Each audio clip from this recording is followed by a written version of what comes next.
¿cómo están? Dios les bendiga, un gusto verlos en esta fría mañana de octubre, ya finalizando octubre. ¿Y si tuvieron la oportunidad de ver las lunas de octubre? Dicen que son las más hermosas, ¿no? Pero pues con pura lluvia en el mes no hubo chance, ¿verdad? Pero bueno, pues gracias a Dios, hermanos. No hay fecha que no llegue ni plazo que no se cumpla. Estamos terminando nuestra estadía en este local, en esta ubicación. Es el último servicio ya oficial en este domicilio, hermanos. La próxima ocasión que nos veamos será el domingo 7 de noviembre en el nuevo local de la congregación, Prolongación Lázaro Cárdenas, 19A, en la colonia La Zapata. Amén. El próximo miércoles, como comentaba Luis en los anuncios, no tendremos servicio presencial porque estaremos terminando de trasladar las cosas que restan.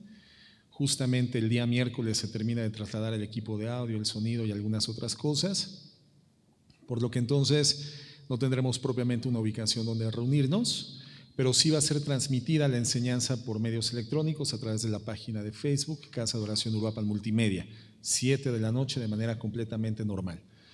Y presencialmente hasta el próximo domingo, 7 de noviembre, en nuestro nuevo local. ¿Okay? Si trajeron sus pañuelos para llorar en algún pilar o pared al final del servicio, lo pueden hacer con tranquilidad. Nada más no manchen demasiado las paredes porque hay que limpiarlas para entregar el local.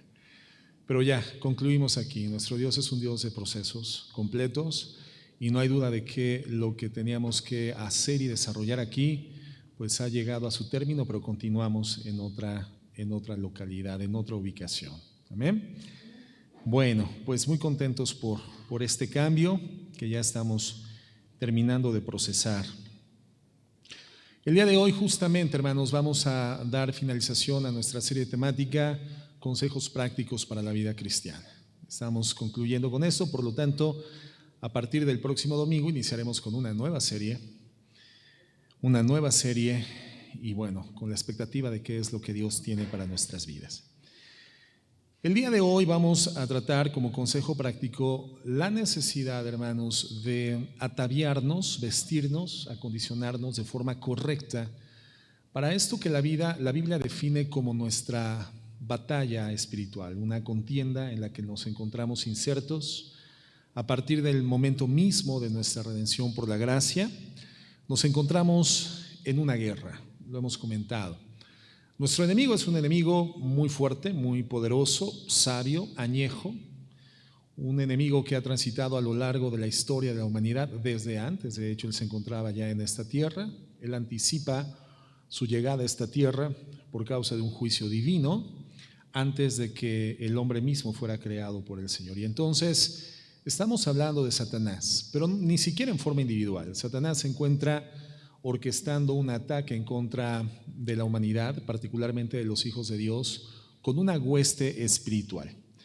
Pero no solamente esto, hermanos, Satanás cuenta con un aliado muy fuerte también, que se encuentra justamente al interior de nuestra ciudadela, por decirlo así, al interior del territorio que nosotros tenemos que defender, que es nuestra vida espiritual.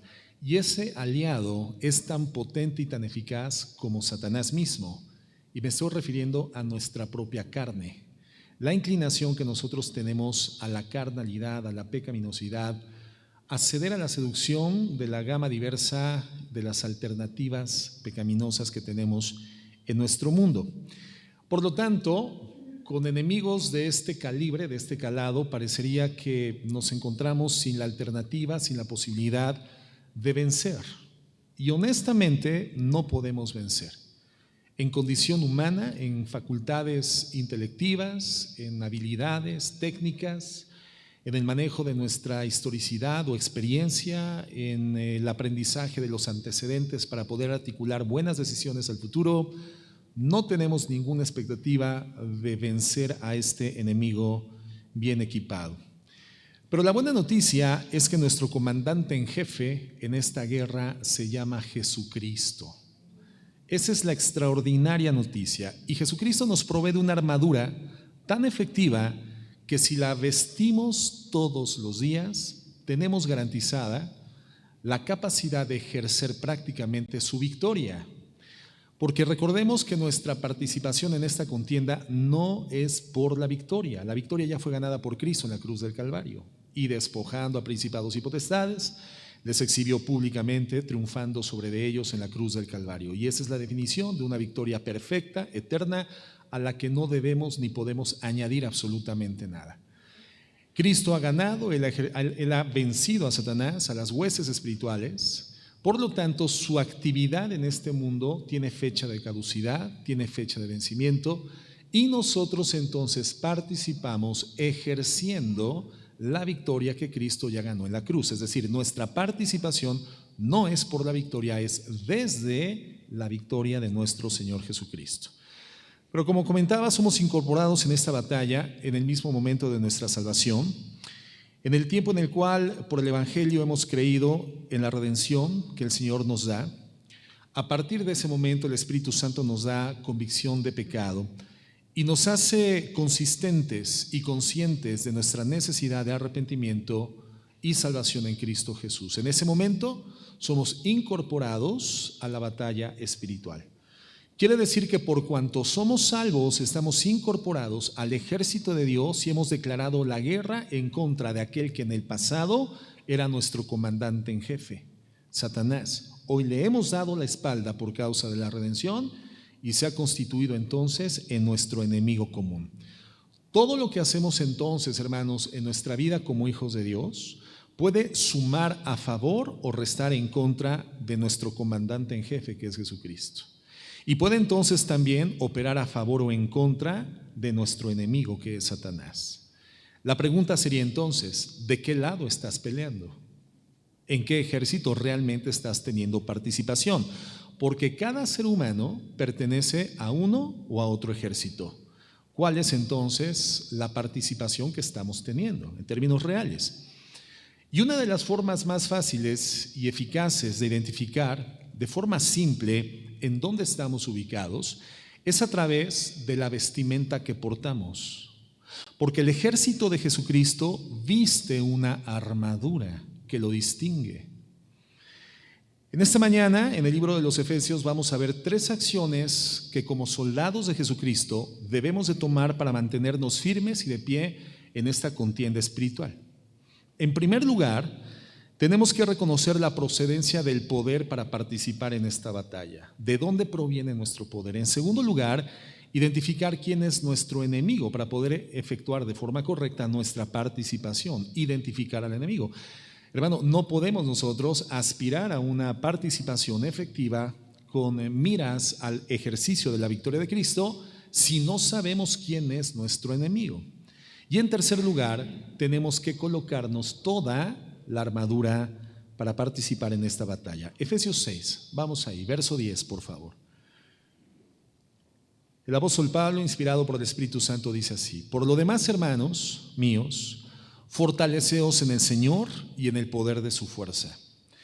Vestíos toda la armadura de Dios. Por favor, si tienes la oportunidad de subrayar en tu Biblia la palabra toda o toda la frase, toda la armadura de Dios, para que podáis estar firmes contra las acechanzas del diablo, porque no tenemos lucha contra sangre y carne, sino contra principados, contra potestades, contra los gobernadores de las tinieblas de este siglo, contra huestes espirituales de maldad en las regiones celestes. Ahí está la contienda, las regiones celestes. Lo hemos comentado, de la tierra a la atmósfera se definen estas regiones del primer cielo.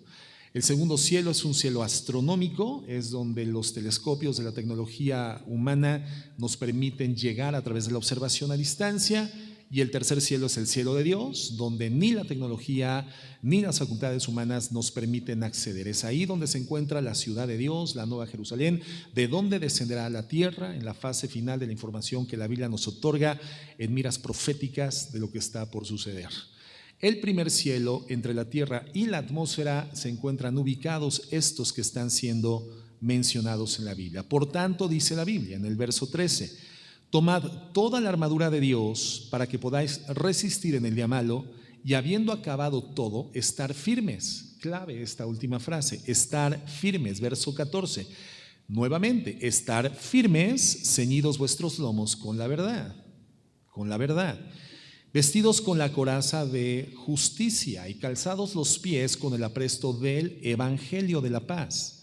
Y sobre todo tomad el escudo de la fe con que podáis apagar todos los dardos de fuego del maligno, y tomad el yelmo de la salvación, el casco de la salvación, que es la espada del Espíritu, la palabra de Dios. Entonces, si vamos a mantenernos firmes en esta batalla, sin hacer concesiones, sin negociar convicciones, sin negociar la verdad, lo primero por hacer es reconocer de dónde proviene nuestra potencia, nuestra fuerza.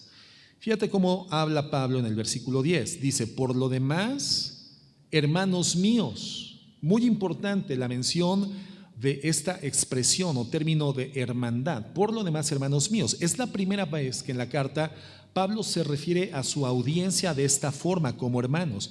¿Y por qué digo que es importante? Porque esto nos muestra que esta armadura es el uniforme del creyente, y exclusivamente del creyente. Es un uniforme que solamente pueden portar los hijos de Dios. Nadie que no sea un genuino hijo de Dios puede vestir esta armadura. Es como cuando nosotros portamos una camiseta de fútbol, no sé, tal vez una camiseta que diga Leo Messi, ¿no? ¿Dónde jugaba? En el Barcelona, ¿verdad? Bueno, del Barcelona, y que diga en la espalda Leo Messi. Para ti esto no es un uniforme, porque ni eres un profesional del fútbol, ni juegas en el Barcelona, y menos te llamas Leo Messi. Por lo tanto, ese uniforme para ti no lo es, para ti es un disfraz. Si portamos una playera de la selección mexicana de fútbol, hermanos, aun cuando la portamos con orgullo, no somos seleccionados, no somos profesionales, no dirimimos la victoria en un campo de batalla, en un campo de fútbol. Hermano, muchos ni siquiera pegarle a una pelota podríamos sin estrellar el dedo gordo del pie en el pasto. ¿Qué ha pasado? Viene la ola y con toda la intención te impulsas y le pegas al pasto en vez de la ola, y un día después se tienen que estar desenterrando la uña. Bueno, hermano, ¿por qué? Porque no somos seleccionados. Porque aunque portemos una camiseta con un nombre y un título, no somos aquellos de los cuales la camiseta original es titular. Por lo tanto, para nosotros no es un uniforme, ese sería solamente un disfraz. Bueno, la armadura de Dios es el uniforme de batalla del creyente, y solamente del creyente. Dios no le da el yelmo de la salvación a un incrédulo. Dios no le da la coraza de justicia a una persona que no ha sido justificada por la fe. Entonces, tenemos que analizar con honestidad en este momento que vamos a escuchar la enseñanza y la descripción de la armadura, si nosotros nos encontramos al alcance, o la armadura se encuentra al alcance de nuestras vidas. Por ejemplo, si hablamos del casco del yelmo de la salvación, esta que significa una grande esperanza para un hijo de Dios.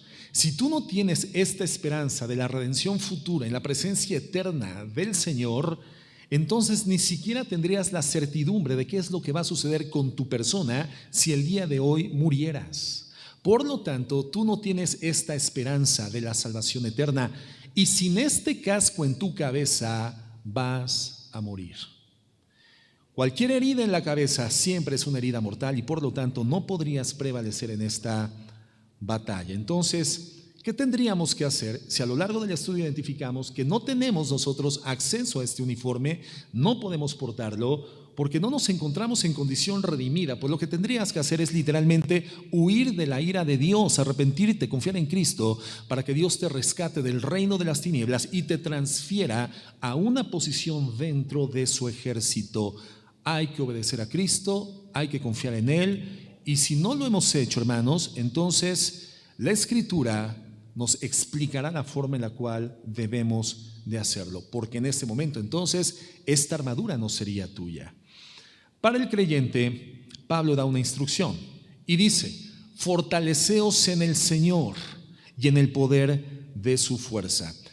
Si nosotros nos comparamos, como lo comentaba al inicio, con el enemigo que es Satanás y sus huestes espirituales, rápidamente, hermanos, nos vamos a dar cuenta de que no tenemos la fuerza para confrontarlo, enfrentarlo, y menos para vencerlo. Por eso Pablo nos está diciendo cuál es la fuente de nuestra potencia para una correcta participación en esta batalla.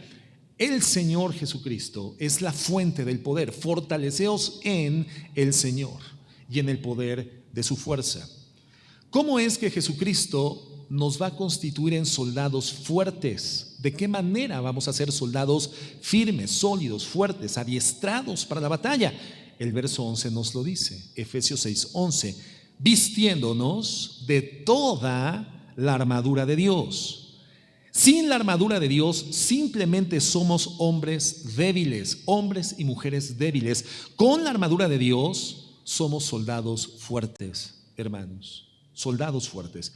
Entonces, toda la armadura de Dios es dada por el Señor y en ella nos encontramos con la fortaleza, la destreza, la capacidad que requerimos para participar en esta contienda bélica.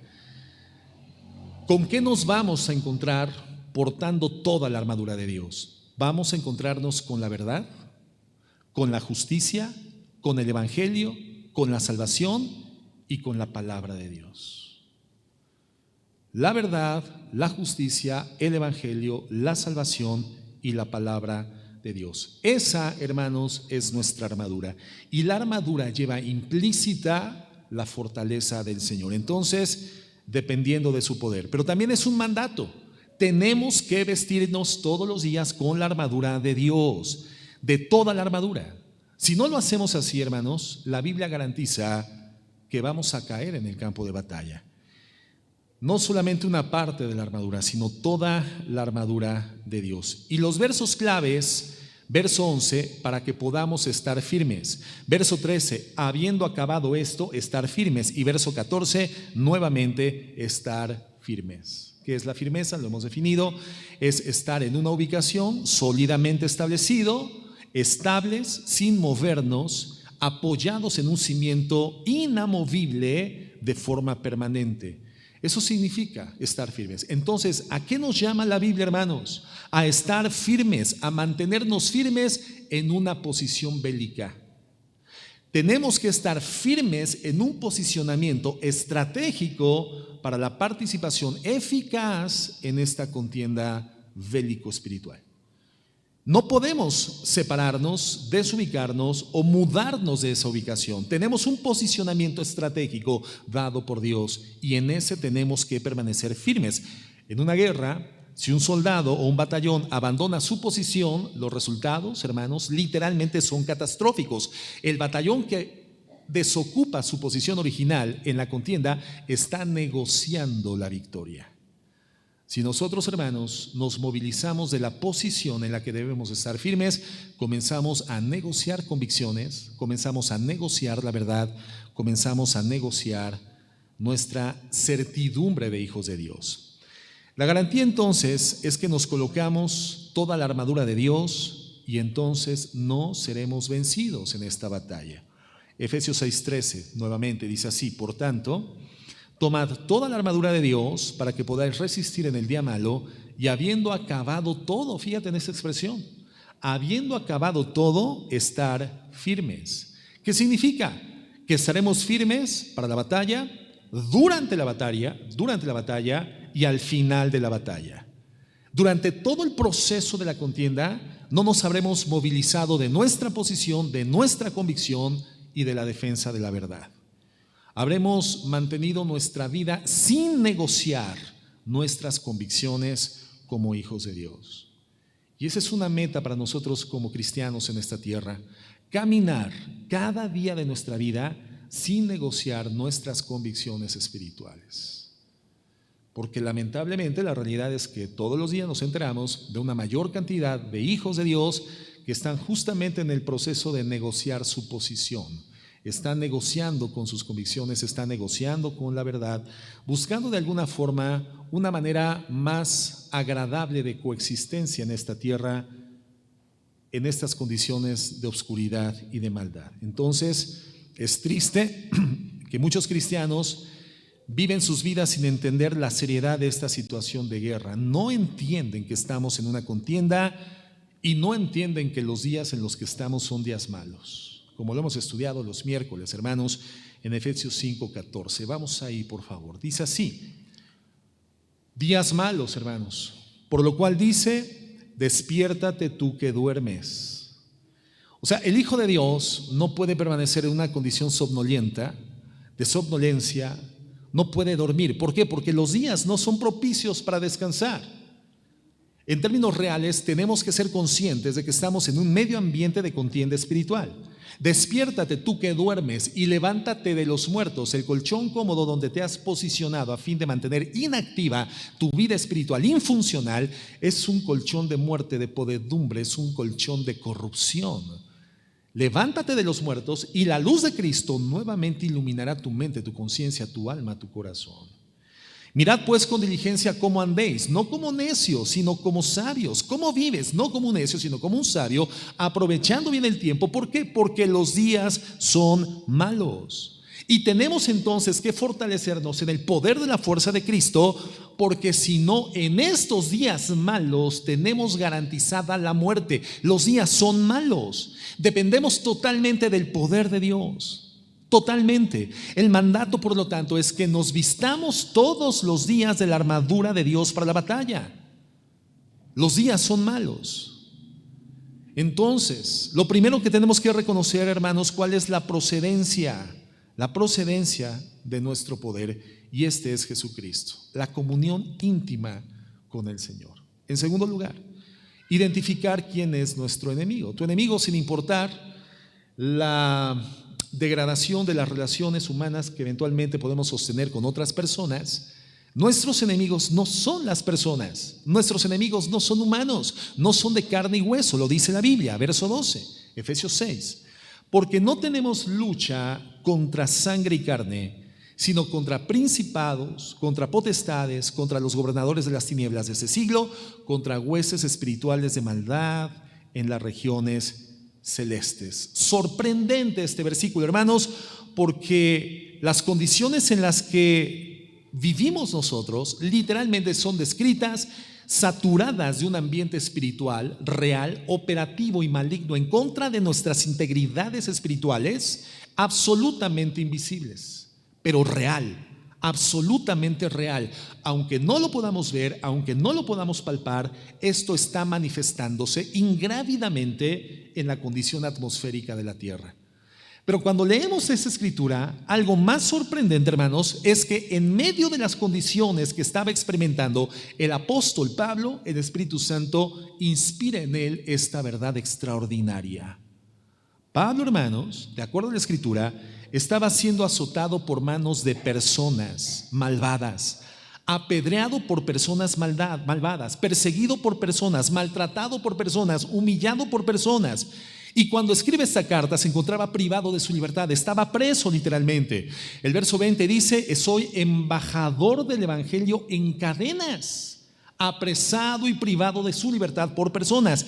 Y después de toda esta persecución librada por personas en contra de su vida, esta aflicción por personas en contra de su vida, él dice: mi lucha no es contra las personas.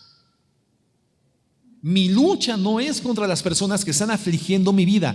Las personas no son mis enemigos. Mi batalla no es contra ellos, porque las personas solamente son títeres. Mi batalla es contra aquel que mueve los hilos de la voluntad y la mente y los cuerpos de las personas, contra quien ejerce el dominio en sus mentes y en su voluntad. Es en contra de quien gobierna sus miembros y los hace actuar en contra de mi persona, contra quien tengo que enfrentar esta batalla. Mi batalla es contra el príncipe de la potestad del aire que opera en los hijos de desobediencia. Entonces, hermano, yo no sé cuáles sean las complicaciones en tu ámbito relacional humano. No sé si sea con tu cónyuge directamente, con tu suegra, con tu nuera, con tu yerno, con tus hijos, con tu patrón, con tu jefe, con tu socio. Yo no lo sé. Pero la Biblia nos está mencionando con total certeza que nuestra batalla no es contra aquellos que buscan la aflicción de nuestra alma, o herir nuestro cuerpo, o violentar nuestra integridad. No es así. Efesios 2, verso 1. Fíjate lo que dice. Y Él, Jesucristo, os dio vida a vosotros cuando estabais muertos en vuestros delitos y pecados, en los cuales anduvimos en otro tiempo, ¿Y cómo andábamos en este pecado? Siguiendo la corriente de este mundo, conforme al príncipe de la potestad del aire. ¿Quién dictaminaba nuestra filosofía de vida? ¿Quién dictaminaba nuestras estrategias de acciones? ¿Quién definía los pensamientos que coherentemente articulábamos para tomar decisiones en la vida? La corriente de este mundo que se encuentra bajo el gobierno y dominio de Satanás, el príncipe de la potestad del aire, el espíritu que opera en los hijos de desobediencia. Y ojo, cuando la Biblia menciona hijos de desobediencia, no se refiere a personas redimidas por la gracia que están cursando por una temporalidad de desobediencia. No, se refiere a hijos de la desobediencia, es decir, engendrados por la desobediencia. Personas no redimidas. Y así vivíamos nosotros, hermanos. Continúa diciendo el verso 3, entre los cuales también todos nosotros vivimos en tiempos pasados en los deseos de nuestra carne, haciendo la voluntad de la carne y de los pensamientos, y éramos por naturaleza hijos de ira, engendrados por la ira, lo mismo que los demás. Entonces, hermanos, es clarísimo lo que el apóstol Pablo, por el Espíritu Santo inspirado, nos quiere recordar. Es algo que no podemos olvidar. Estamos en guerra, pero nuestra guerra no es contra los inconversos. ¿Sí logramos entender eso, hermanos? Nuestra guerra no es contra la gente inconversa, al contrario, nosotros deberíamos anhelar ser agentes activos en las manos de Dios para rescatar a los inconversos de este reino de tinieblas que es perfectamente descrito en la palabra. No es contra los inconversos, hermanos. La batalla es contra seres angelicales. La batalla es contra seres caídos. Literalmente, nuestra batalla es contra demonios. Fíjate lo que dice: principados, potestades, gobernadores de las tinieblas de este siglo, huestes espirituales de maldad en las regiones celestes. Contra estos demonios.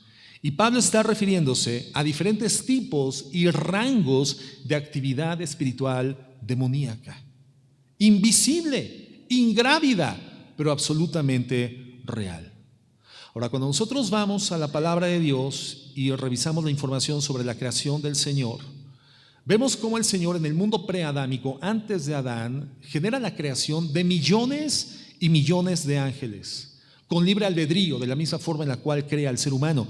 Y Apocalipsis nos dice que Satanás persuadió y tomó para sí la tercera parte de los ángeles. Quiere decir que estos ángeles que originalmente Dios diseña para que vivan honrando su divinidad en forma libre, utilizando su libre albedrío para glorificarle, decidieron literalmente, en el uso equivocado de la libertad, ligarse a las intenciones de Satanás. Y por lo tanto, hoy convertidos en demonios son millones y millones de demonios operando a favor de las intenciones del reino de las tinieblas. En Daniel 10, por ejemplo, no lo busquen, estudien en casa, se nos habla de un príncipe, el príncipe de Persia, el cual es combatido directamente por el ángel Gabriel, y el ángel Gabriel no lo pudo vencer y por lo tanto tuvo que llamar al arcángel Miguel para que viniera en su apoyo y entre los dos finalmente poderlo vencer. Hermanos, estamos en guerra espiritual contra un ejército espiritual muy potente, muy poderoso, y cuando evaluamos esto fríamente podría ser muy aterrador. Pero la buena noticia es que Cristo es más poderoso que todos ellos, porque Cristo los creó. Ninguno de esos seres, hermanos, es eterno y todopoderoso. Cristo sí. Cristo es el creador de estos seres. Efesios 1:19, fíjate lo que dice. Efesios 1:19. Y cuál la supereminente grandeza de su poder, hablando de Jesús, para con nosotros, los que creemos según la operación del poder de su fuerza, la cual opera en Cristo, resucitándole de los muertos y sentándole a su diestra en los lugares celestiales. ¿Y dónde fue colocado el trono de Jesucristo? Sobre todo principado y autoridad, poder y señorío, y sobre todo nombre que se nombra no solamente en este siglo, sino también en el venidero. Y sometió todas las cosas bajo sus pies y los dio por cabeza a Cristo sobre todas las cosas, también a la iglesia. Entonces, hermanos, Jesucristo es cabeza de la iglesia, pero Jesucristo es cabeza del universo, físico y espiritual. Cuando leemos esos textos, obviamente, pues se genera cierto nivel de curiosidad y quisiéramos indagar más. La Biblia dice que estemos firmes entonces contra las acechanzas del diablo Y valdría la pena entonces tomarnos unos minutos para poder identificar de qué manera, aún estando nosotros blindados con la armadura del Señor, podríamos llegar a ser afectados con estas acechanzas de Satanás. ¿Podemos ser afectados por Satanás siendo hijos de Dios? Por supuesto que sí. Tendríamos entonces que estudiar cómo podemos ser afectados. Pero primeramente vamos a identificar cómo definitivamente no podemos ser afectados, lesionados o heridos siendo hijos de Dios por Satanás. En primer lugar, si tú eres un hijo de Dios, sí y solo sí, tú eres un hijo de Dios, Satanás y ningún demonio puede generarte un daño eternamente. Podremos ser dañados, podremos ser heridos, podremos ser lesionados, pero ninguna lesión originada por Satanás en contra de nuestra vida tendrá durabilidad eterna, ninguna. Dios, hermanos, es soberano, entendemos esto, ¿verdad? ¿Qué significa soberanía? Significa que tiene la autoridad toda, que Él se autodefine, se autodetermina y ejerce un gobierno inobjetable y su autoridad es inexpugnable. Eso significa soberanía. Por lo tanto, todo lo que sucede debajo del cielo opera dentro de la soberanía de Dios.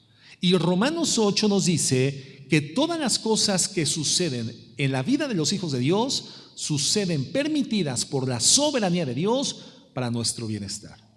Y todas las cosas ayudan para bien a aquellos que aman a Dios, aquellos que conforme a su propósito son llamados, dice la palabra de Dios. Y finalmente, entonces, hermanos, se logra el propósito de la predestinación bíblica. La predestinación tiene un propósito y está otorgada a favor de aquellos que ya somos salvos en Cristo Jesús. Todas las cosas ayudan para bien a los que amamos a Dios, aquellos que conforme a su propósito somos llamados para que seamos conformes a la imagen, predestinados para ser conformes a la imagen de nuestro Señor Jesucristo. Entonces, predestinación, hermano, no tiene que ver con quienes fueron previamente definidos para salvación por Dios y previamente definidos por Dios para ser perdidos. No, esto no lo menciona la Biblia en el contexto jamás.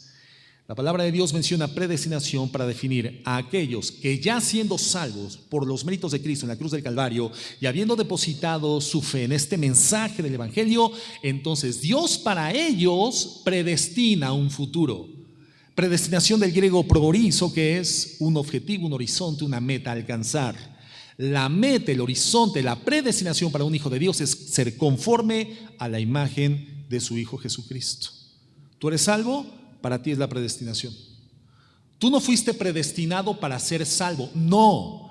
Por cuanto eres un hijo de Dios, ahora Dios te predestina a ser conforme a la imagen de su Hijo Jesucristo.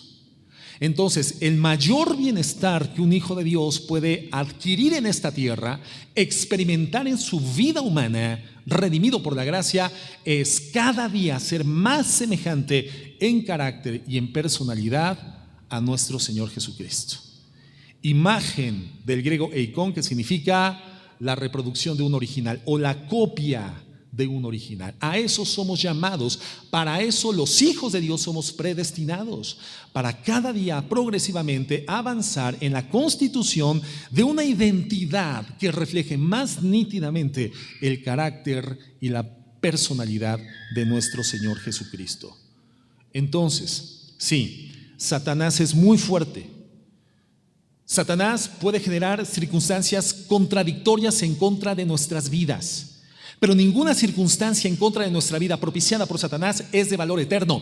Es tomado más bien y permitido por la soberanía de Dios a fin de que en nosotros se vaya progresando el procesamiento de la identidad cristiana. Satanás es fuerte, pudo lastimar a Job, pudo zarandear a Pedro, pero finalmente, hermano, lo hizo con el permiso de Dios. Y cuando todo terminó, ese zarandeo en Pedro y esas catástrofes impresionantes en contra de la vida e integridad familiar de Job, al final la vida de ambos fue más semejante en fortaleza, en solidez, en firmeza espiritual a la imagen de Jesucristo. Todo operó para bien. Satanás es fuerte, pero Dios es más fuerte. Dios es todopoderoso, hermanos.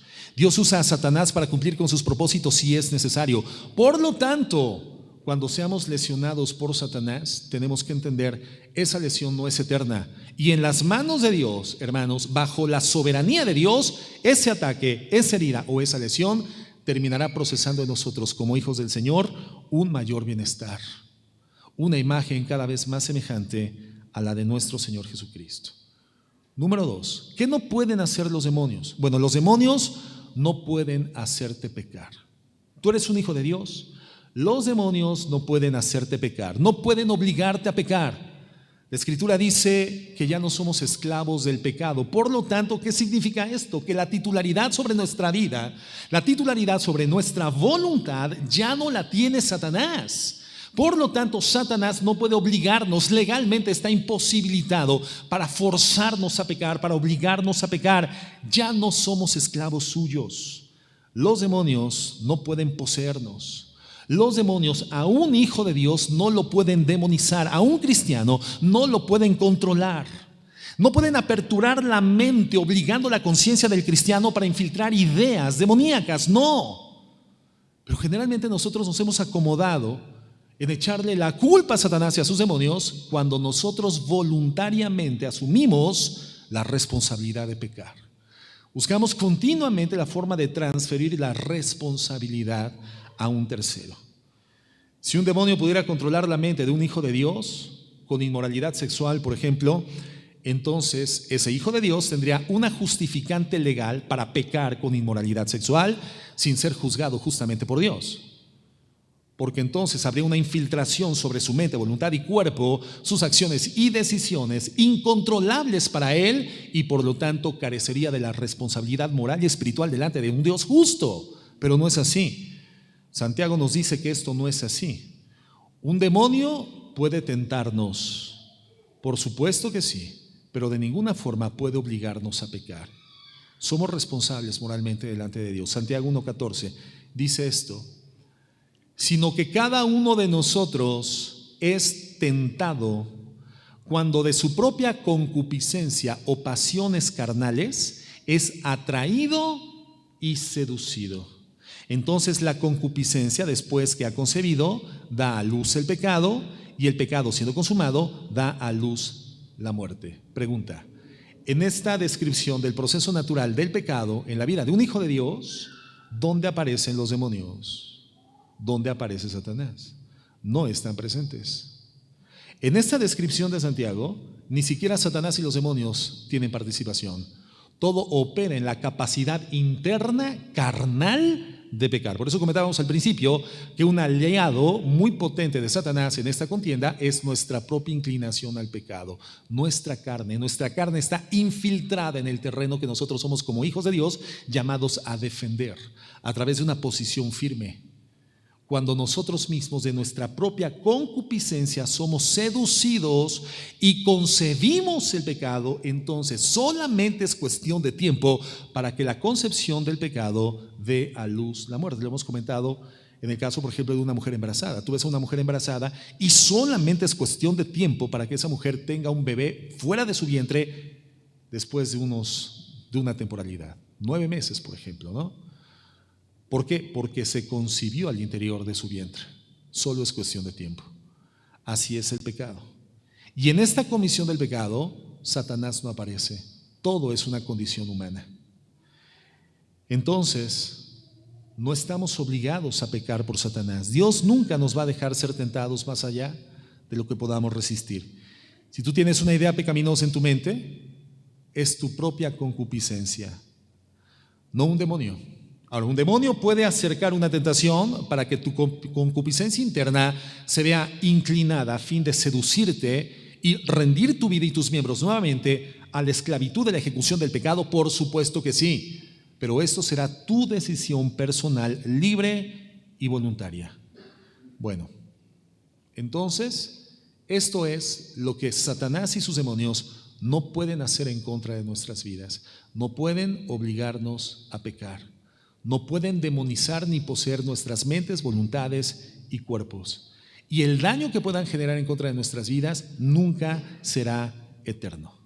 Pero no podemos subestimar a Satanás y sus huestes espirituales, porque son contendientes crueles y muy poderosos. ¿Qué es lo que sí puede hacer Satanás? Bueno, en primer lugar, en contra de la vida de un incrédulo. Por eso es tan importante que identifiquemos si la armadura de Dios se encuentra a nuestro alcance por cuanto formamos parte de sus filas. Porque contra un incrédulo, Satanás sí puede ejercer una función demoníaca, una posesión o una demonización. Por ejemplo, vemos en Marcos 5 ese demonio definido como legión, una legión de demonios que había cobrado el control de la mente, cuerpo y voluntad, aún palabras, la verbalización de las palabras de un ser humano, de una persona sin el conocimiento de quién es Jesucristo. Y fíjate cómo lo menciona Marcos 5:1. Dice así: vinieron Jesús y sus discípulos al otro lado del mar, a la región de los Gadarenos.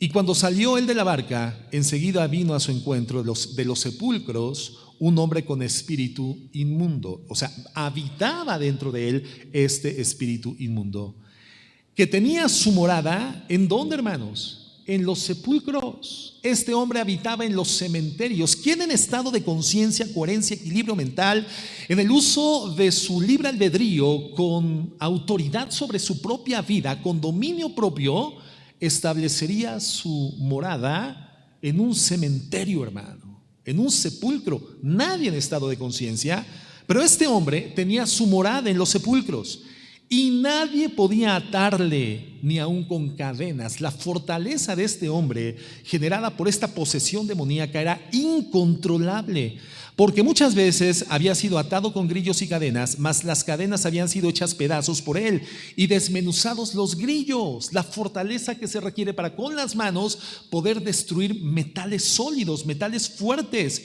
y nadie lo podía dominar. Y siempre de día y de noche andaba dando voces en los montes y en los sepulcros, e hiriéndose él mismo con piedras.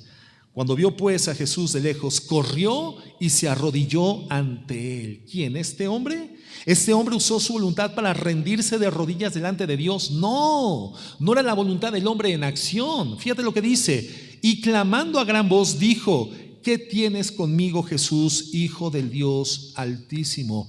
Este hombre en su condición consciente no conocía a Jesús, nunca había estado frente a Jesús, no conocía la personalidad de aquel que estaba frente de él. Por lo tanto, no es este hombre ejecutando por voluntad propia estas acciones, ni hablando estas palabras. Fíjate lo que a continuación dice: te conjuro por Dios que no me atormentes, porque le decía Jesús: sal de este hombre, espíritu inmundo. ¿Con quién es el diálogo de Jesús? Con el demonio que se encontraba al interior del hombre. Y le preguntó: ¿cómo te llamas? ¿A quién le preguntó Jesús? Al hombre no. El hombre le pudo haber contestado: me llamo Pepe, me llamo Filiberto, me llamo Eustaquio, me llamo Felipe. Pero no era el hombre a quien Jesús cuestionaba: ¿cómo te llamas? Y respondió diciendo: Legión me llamo, porque somos muchos. Oye, digo, tú comparas esto contra el exorcista, y el exorcista son los pitufos. Esa es una experiencia y la narrativa real de una circunstancia para nuestra condición humana terrorífica. ¿Qué harías, hermanos, si de repente tú, al interlocutar, al hablar con una persona, su tono de voz cambiara inmediatamente, los ojos se inyectaran de sangre, cobrara una fortaleza fuera de dimensiones humanas, y su voz con múltiples sonoridades y tesituras comenzara a decirte: somos muchos? ¿Qué harías? Ay, ¿y cómo te llamas tú? ¿Y tú? ¿Y tú? ¿Y tú? O sea, ¿cuál sería tu actitud? Yo comenzaría a dar algunos pasos hacia atrás, hermano. O sea, una escena terrorífica. La contestación es escalofriante: me llamo Legión, porque somos muchos. Y le rogaba esta legión mucho que no los enviase fuera de aquella región. Estaba allí cerca del monte un gran hato de cerdos paciendo, y le rogaron todos los demonios diciendo: envíanos a los cerdos para que entremos en ellos. Y Jesús les dio el permiso, y saliendo aquellos espíritus inmundos, entraron en los cerdos, los cuales eran como 2,000. Y el hato se precipitó en el mar por un despeñadero, y en el mar se ahogaron. 2,000 cerdos, hermanos, demonizados, con todos los demonios que se encontraban poseyendo literalmente la mente, la voluntad y el cuerpo de un incrédulo. de un incrédulo. Esto es lo que Satanás sí puede hacer en la vida de un incrédulo. 2. Los demonios pueden a nosotros como hijos de Dios tentarnos. Sí pueden tentarnos a través de cualquier medio del mundo físico. Por ejemplo, Pablo nos dice que pueden introducir errores filosóficos o errores doctrinales a través de maestros. Y por lo tanto nosotros tenemos que militar en contra de esos argumentos, en contra de preceptos filosóficos o sistemas de pensamiento que son contrarios a lo que de forma sana, noble, nos expone la palabra de Dios. 2 Corintios 10:4. Fíjate lo que dice Pablo. Y tiene una coherencia perfecta. Dice, porque las armas de nuestra milicia, una vez más, de la misma forma que Efesios, se nos menciona la participación en una milicia. Porque las armas de nuestra milicia no son carnales. Totalmente coherente la Biblia. ¿Por qué no son carnales? Porque Efesios dice que nuestra guerra no es contra las personas. Nuestra guerra es espiritual. Por lo tanto, nuestras armas, dice Corintios, no son carnales, son espirituales. Poderosas en Dios para la destrucción de fortalezas. ¿Cómo destruimos esas fortalezas? Derribando argumentos. Satanás puede atacarnos a través de argumentos, a través de filosofías o sistemas de pensamiento disidentes, contrarios de la palabra de Dios. Nosotros somos llamados a derribar esos argumentos, del griego logismos, que significan pensamientos y razonamientos, y toda altivez. Quiere decir que aquí se está describiendo el tipo de pensamiento doctrinal, teológico o filosófico que nosotros somos llamados a derribar. ¿Recuerdan? Sobre todo los que han seguido la instrucción del miércoles, que ya concluyó la serie, precisamente en esta semana que pasó. Comentábamos la última sesión que la diferencia entre la sabiduría de Dios, la que viene de lo alto, y la sabiduría del mundo, ¿cuál es? Que la sabiduría de Dios es primeramente pura, pacífica, amable y llena de buenos frutos.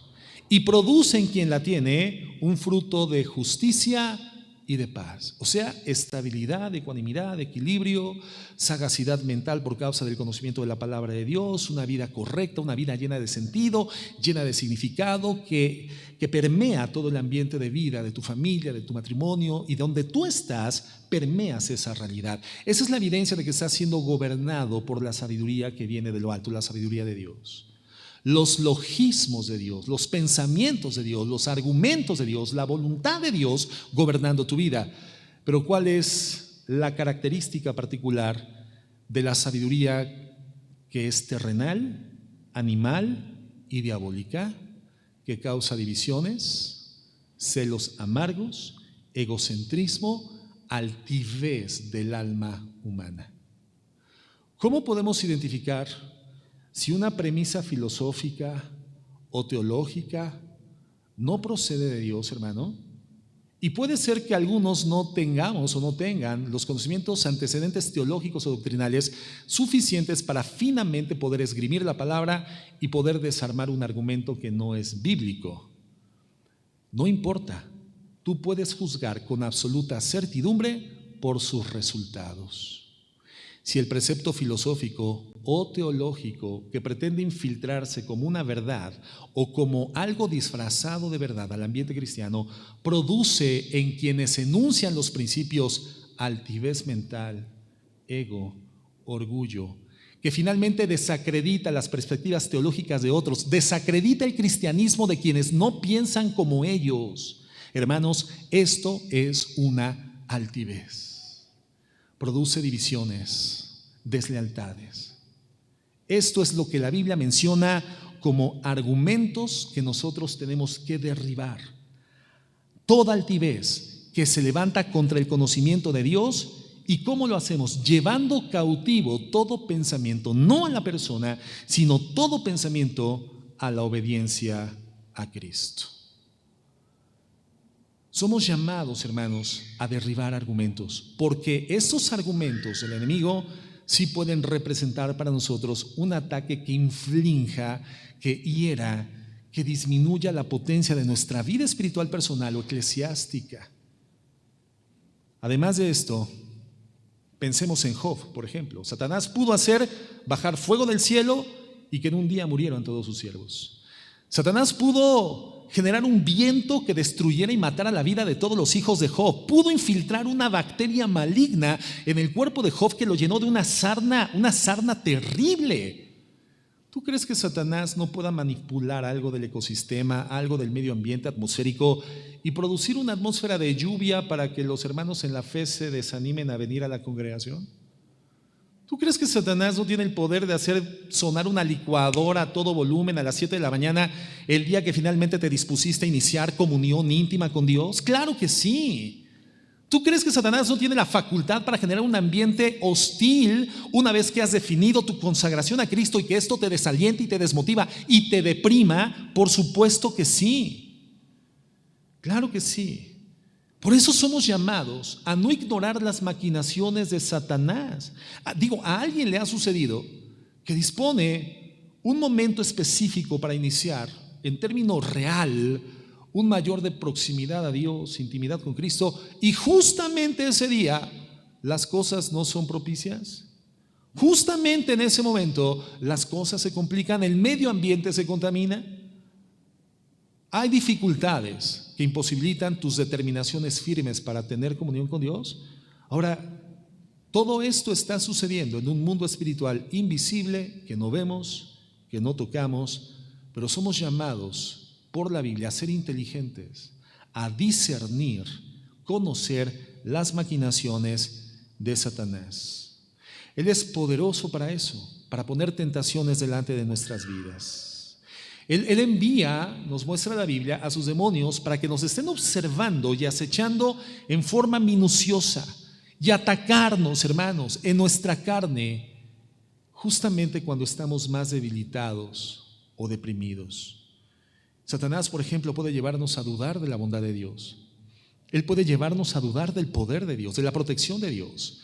Satanás puede llevarnos a dudar de nuestra propia condición redimida por la gracia.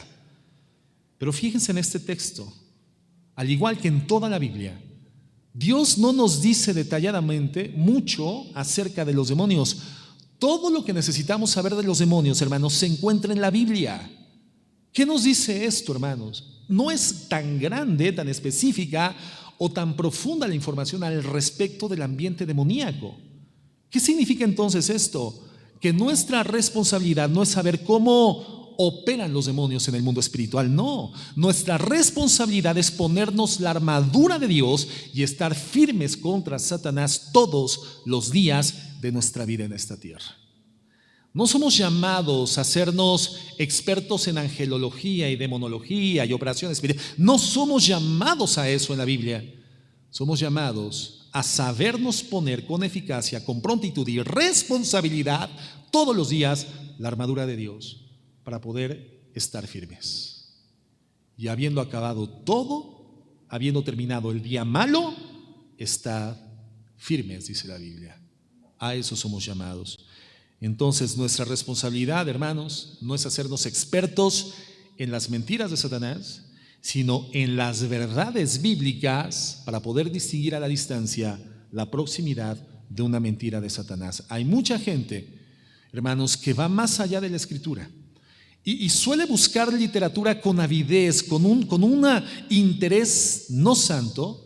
Libros, por ejemplo, sobre cómo atar demonios, cómo descabezarlos, cómo enviarlos al fondo del abismo, cómo cancelar maldiciones generacionales, cómo decretar para que el mundo espiritual opere a tu favor y cosas de estas, hermanos, que no tienen su fundamento en la palabra de Dios. Personas que están fascinadas por estas cosas, muy por encima de su interés real por leer la Biblia. Y creen que están formando parte de las filas de Jesucristo por este interés interno de conocer más al respecto de Satanás. La pregunta es, si esta información no está en la Biblia, ¿de dónde emerge esta información? Del mundo. ¿Y quién es el príncipe de la potestad del aire en el mundo? El príncipe de este mundo, ¿quién es? Satanás. Por lo tanto, ¿quién es el productor de esas ideas? Satanás. Entonces, no es sabio, hermanos. No es sabio aprender a través de la literatura extrabíblica todo lo que podamos aprender sobre la guerra espiritual. No, hermanos, no. Más bien somos llamados por Dios a través de la Biblia a conocerle cada día más, serle leales, serle fieles, vivir una vida honorable para el Señor y saber cómo obedecerlo. Y operar en el mundo espiritual portando todos los días su armadura. En Efesios 6:13 dice así: por tanto, tomen toda la armadura de Dios para que puedan resistir en el día malo y habiendo acabado todo, estar firmes. Lo mismo, hermanos, que nos dice Santiago 4:7. Santiago 4:7 dice así: someteos pues a Dios, resistid al diablo y huirá de vosotros. Huirá de vosotros. Satanás, ¿qué hace, hermanos? Nos tienta. Lo único que puede hacer Satanás es eso, tentarnos.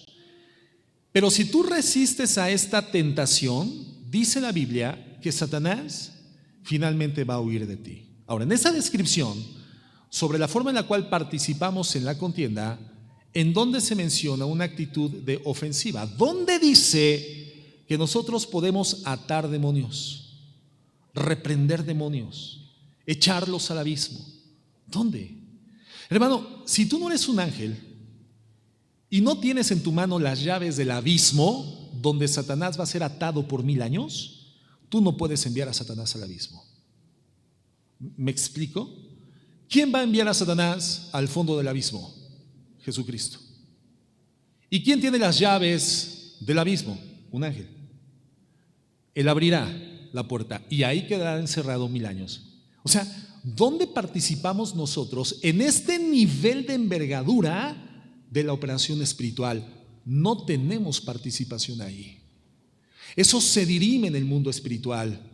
Nosotros solamente somos llamados a vestir la armadura de Dios para resistir en el día malo y, acabando todo, permanecer firmes. Entonces, hermanos, somos llamados a resistir. Pero la única forma en la cual podremos resistir en esta contienda es, como lo dice Santiago, primeramente sometiéndonos a Dios. Hemos ejemplificado en el pasado con la escena de un equipo de fútbol americano. Cuando tú ves, por ejemplo, a un mariscal de campo o un quarterback, que es el jugador que va distribuyendo la jugada ofensiva a través de lanzar eficazmente el balón de fútbol americano, ves que la corporeidad, la estructura física de un quarterback es ligera. Tiene que desplazarse y movilizarse con prontitud, rapidez, con ligereza en el campo. Los corredores igualmente son personas muy espigadas, muy potentes de piernas, muy delgadas y muy rápidas para movilizarse hacia la zona de anotación. Pero cuando tú ves la línea de defensa de un equipo de fútbol americano, tú no ves gente ligera. Tú ves gente de altísima estatura, una gran corpulencia, una dimensión física por encima de lo normal, gente extremadamente pesada. Es más, ni siquiera parecerían deportistas. Y no quisieras toparte con uno de esos una noche yendo a tu casa por el camino. Porque si te encuentras a uno de estos personajes, sabes que por ese camino no vas a poder acceder a tu casa. Entonces, los equipos de fútbol americano tienen en la línea de ofensiva a los más ligeros, pero en la línea de defensa a los más altos, grandes, gruesos y pesados, para que puedan resistir la ofensiva del equipo que está atacando. Nosotros tenemos que cobrar dimensión espiritual, corporeidad, por decirlo así, espiritual, peso espiritual, hermanos, para poder resistir a Satanás. Resistir. ¿Y cómo cobramos peso espiritual? Capacidad de resistencia para no ser movilizados de nuestra posición, para no negociar nuestras convicciones, para no negociar jamás la verdad. ¿Cómo? Sometiéndonos a Dios. Voluntariamente, sometiendo nuestra mente, palabras, pensamientos y decisiones a la voluntad de Dios. Hay cristianos que quieren resistir al diablo sin vivir en obediencia a Dios, sin someterse a Dios. Por lo tanto, espiritualmente se encuentran en condición de languidez, de debilidad, de desnutrición. Personas que pretenden hacer frente al diablo sin el peso espiritual para poder resistirlo y aún pretenden atacarlo, confrontarlo, lo llaman a cuentas, lo bajan a la tierra, lo insultan y creen que lo pueden vencer. Cuando ese nivel de contienda solamente se da en el mundo espiritual, Dios y sus ángeles contra Satanás y sus demonios, habiendo dictaminado la victoria para Cristo eternamente en la cruz del Calvario. Eso se da en esos niveles. Nosotros no somos llamados a participar ahí. Nosotros somos llamados a someternos a Dios para cobrar la dimensión de peso espiritual suficiente a fin de poder resistir los ataques y las acechanzas del diablo. Y cuando Satanás ve que nosotros resistimos por el peso espiritual que hemos cobrado, siendo obedientes a la voluntad de Dios, Satanás dice: aquí no tengo nada que hacer. No tengo apertura, no tengo ventana abierta, no tengo puerta abierta, no hay resquicio por donde pueda infiltrarme. Y entonces dice la Biblia, él huye, sin que nosotros lo ataquemos, solamente lo resistamos. Por eso, hermanos, Pablo dice que resistamos en el día malo. ¿Y cuál es el día malo, hermanos? ¿Cuál es el día malo? Bueno, el día malo se refiere a ese momento en el que Satanás puede tentarte. Y de acuerdo a la palabra de Dios, en Efesios 5:16, todos los días son malos. Por lo tanto, ¿en qué momento Satanás nos puede tentar? En cualquier momento. Todos los días, en cualquier momento. Por lo tanto, el Hijo de Dios porta su uniforme, viste su armadura todos los días y la viste completa. Satanás y sus huestes nos quieren devorar todos los días, hermanos, y nosotros requerimos el poder de Cristo todos los días para resistir. Entonces, en estos primeros 4 versos, Pablo nos crea una expectativa, y en ese sentido la Biblia nos ha convencido en el punto 1 de que estamos en una batalla, de que necesitamos pelear con el poder de Dios. Él es la fuente de nuestro poder. En el punto 2 nos ha ayudado a entender y a identificar quién es nuestro enemigo y quiénes no son nuestros enemigos, y entonces usar correctamente las armas no carnales que nos ha dado para destruir fortalezas a través de derribar argumentos que producen altivez en la mente y corazón de los seres humanos, y llevar cautivo esos pensamientos a la obediencia a Jesucristo. Y en tercer lugar y último, ¿cuánto llevo, Luis? 1 hora, otra vez 1 hora en este punto. Muy bien. ¿Y qué hora es? Ahorita, ok, bien. ¿Me dan 10 minutos más, hermanos, para terminar el tercer punto? Y cerremos la serie. ¿Quién me da 10 minutos? 10, 20, 30, 40, 50, 60, 70, 80, 90, sí, no, sí acabo, en 3 horas sí acabo. Ya saben, hermanos, que no me pueden dar tanto tiempo. Con uno que levante la mano ya tengo los 10 minutos. Bueno, 10 minutos más. Finalmente, la Biblia, Pablo nos exhorta a ponernos la armadura en cada una de sus piezas, es decir, vestirla de forma integral. ¿Cuáles son las piezas de la armadura de Dios?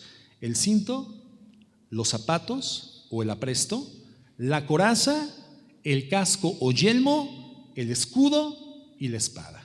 Bueno, ¿qué tendría en mente Pablo cuando hace esta descripción? Bueno, Isaías, hermanos, en el Antiguo Testamento hace de forma primaria una descripción de un guerrero poderoso. Fíjate lo que dice Isaías 11:5. Dice así: y será la justicia cinto de sus lomos. ¿De quién está hablando el profeta Isaías? De Jesucristo, en forma anticipada.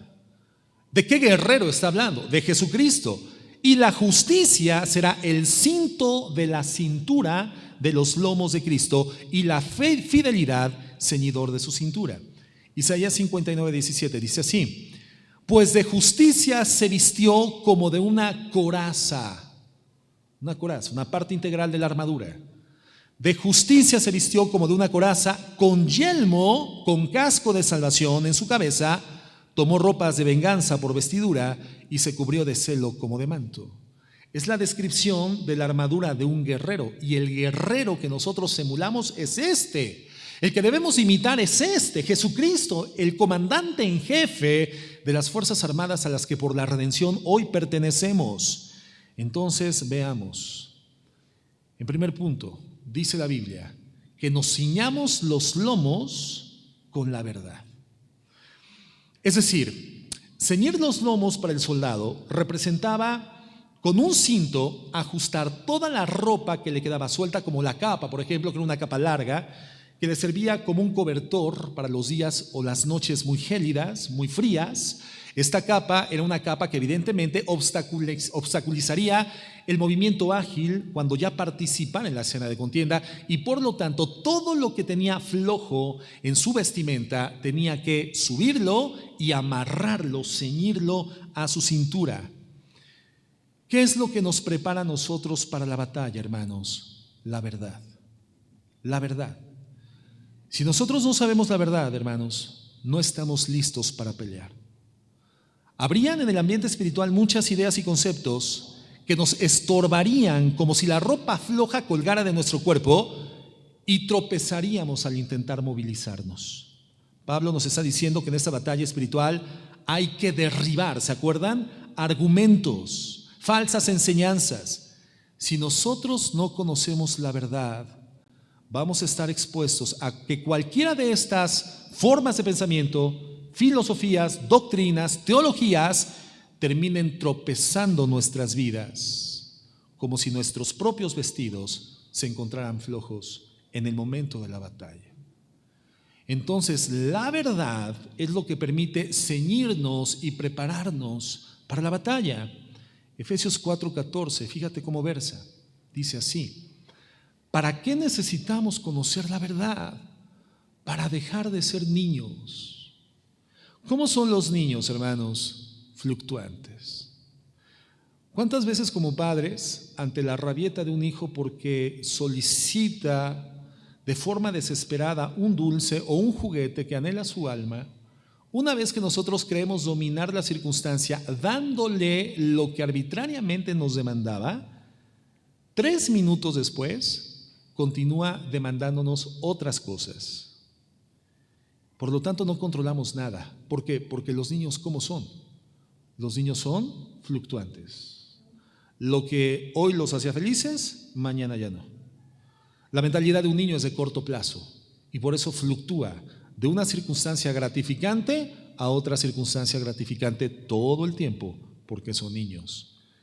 ¿Qué es lo que va a permitir que nosotros progresemos y maduremos espiritualmente y dejemos la fluctuación infantil y maduremos, cobremos peso y dimensión espiritual? El conocimiento de la verdad. Para que ya no seamos niños fluctuantes, llevados por doquiera, de todo viento de doctrina, por estratagema de hombres que para engañar emplean con astucia las artimañas del error, sino que siguiendo la verdad en amor, crezcamos en todo aquel que es la cabeza, esto es Jesucristo. Entonces, si vamos a crecer, si vamos a ser realmente útiles y funcionales en esta batalla, tenemos que conocer la verdad. Pero no solamente conocerla, tenemos que seguir la verdad. La verdad es algo, hermano, que es material, se materializa y tenemos que ponerla en práctica, tenemos que vivirla, tenemos que seguirla. Si no amamos la verdad, si no sigues la verdad, entonces tu hipocresía y tu ignorancia, hermanos, nos harán tropezar. Nuestra hipocresía y nuestra ignorancia nos harán tropezar. ¿Y por qué hablo de hipocresía? Porque cuando no conoces la verdad, no has interiorizado en tu vida la sustancia de la verdad, solamente nos toca fingirla. Nos queda fingirla porque no la vivimos. Nos constituimos en hipócritas por ignorancia. Y entonces es como si los vestidos los lleváramos sueltos, la capa suelta en el momento de la batalla, vamos a tropezar con nuestros propios vestidos. Así es el cristiano hipócrita e ignorante, tropieza de continuo, da tumbos, cae continuamente. Y un cristiano así, hermano, no tiene funcionalidad, no sirve para nada. Somos llamados, ¿se acuerdan?, a ser columna y baluarte ¿de qué? La verdad. Bien. Nosotros fuimos llamados como columnas a sostener la verdad y como baluartes a defender la verdad. ¿Cuál es la fuente de la verdad, hermanos? La Biblia. la palabra de Dios? ¿Qué tenemos que sostener y qué debemos de defender? ¿Posturas teológicas o la palabra de Dios? Debemos de conocer a Dios a través de la teología, del pensamiento intelectivo filosófico de un hombre sobre su interpretación personal de la Biblia, o somos llamados a una experiencia personal con Cristo a través de su Escritura y poder, por el poder del Espíritu Santo, conocerle cada día más. Por eso cuando nos preguntan, ¿y casa de oración qué doctrina tiene? Pues la Biblia. No, sí, claro, todas las iglesias cristianas tienen la doctrina bíblica. Bueno, eso tendría que verificarse. No, nos referimos, ¿qué teología tiene? ¿Qué corriente de pensamiento teológico tiene? ¿Somos calvinistas, casa de oración? No. ¿Hipercalvinistas? No. ¿Reformados? No. ¿Neorreformados? No. Entonces somos arminianos. No. Entonces somos pentecosteses carismáticos. No. Entonces, ¿qué somos? Somos una iglesia cristiana, evangélica. Una iglesia que ha decidido conocer a Cristo por la información que emana de la Biblia. O sea, no es que nosotros no podamos estudiar la teología, vaya que Dios nos ha permitido, gracias a su gracia y misericordia, estudiarla. No es que nosotros despreciemos las teologías, sino por cuanto el fundamento de nuestro estudio es la Biblia, podemos identificar lo que de las teologías corresponde a la verdad. De una, de otra o de otra postura. Porque ninguna teología realmente bíblica es totalmente fallida, pero tampoco ninguna teología bíblica es totalmente acertada. Ninguna. Pero si nosotros nos casamos con una teología, ¿en qué nos convertimos? ¿En qué nos convertimos, hermanos? En una secta. Aun cuando querramos mostrarnos como los más ultrapuristas, ultraconservadores, ultraortodoxos de la teología bíblica, en el momento en el cual nosotros llegamos a postular que poseemos la verdad por nuestra teología, ya nos convertimos en una secta. Gracias a Dios, no, hermanos. Conocemos a Cristo y a la verdad por la palabra de Dios, por la Escritura. Y podemos distinguir qué elementos de ciertas teologías tienen fundamento teológico, bíblico, escritural, doctrinal, y qué cosas definitivamente subyacen en las expectativas ideológicas, surrealistas de la mente humana. Si nosotros conociéramos a Dios por la teología, o pretendiéramos conocer a Dios por la teología, nos íbamos a quedar en la ingrávida nube de un pensamiento humano. Pero si nosotros vamos a la Biblia y evaluamos a la luz de la Biblia la información de las teologías, entonces estamos cimentados sobre una roca que no se mueve. Una roca inamovible, hermanos, que es Jesucristo. ¿Cómo nos vamos a defender de los argumentos y vamos a resistir y vamos a llevar cautivos estos pensamientos que son contrarios a los preceptos doctrinales si no conocemos la verdad? Ahora, peor, ¿cómo vamos a defendernos de las acusaciones de Satanás si finalmente sí somos culpables de sus acusaciones? No, hermanos, la verdad es algo que hay que seguir, de lo que debemos de ceñirnos y que debemos de vivir. 2. Ahora sí necesito otros 10 minutos. ¿Quién me da otros 10 minutos? Bueno, ya ahora sí, los últimos 10. La coraza de justicia, importantísima.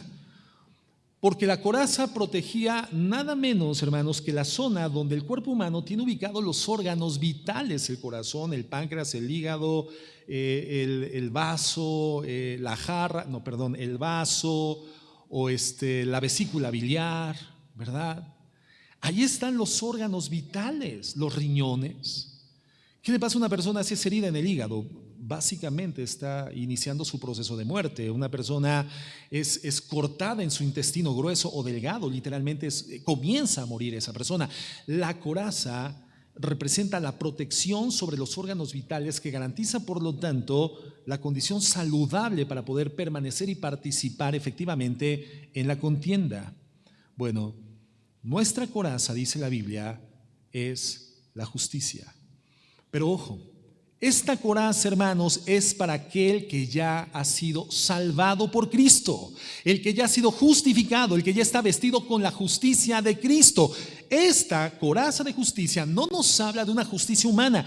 Lo que nos protege en la batalla es la justicia de Dios, ejercida sobre Cristo a favor de nuestra vida.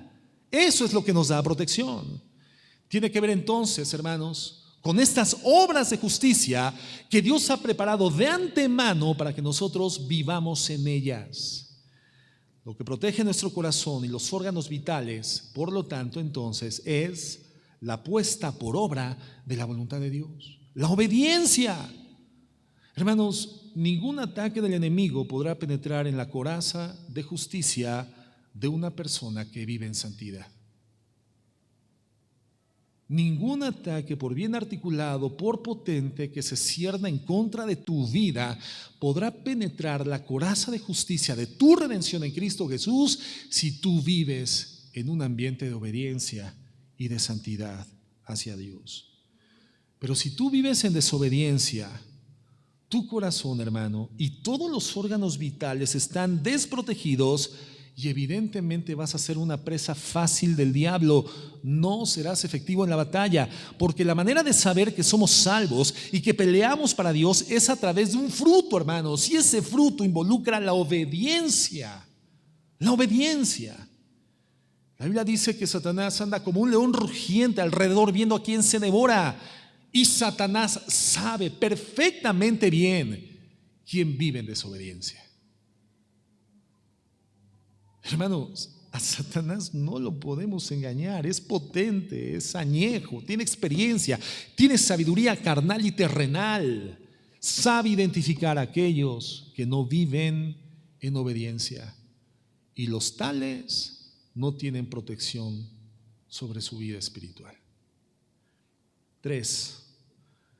Debemos calzarnos los pies con el apresto del Evangelio de la paz. ¿Por qué? Porque el campo de batalla, hermanos, no es plano, es un campo que está lleno de irregularidades.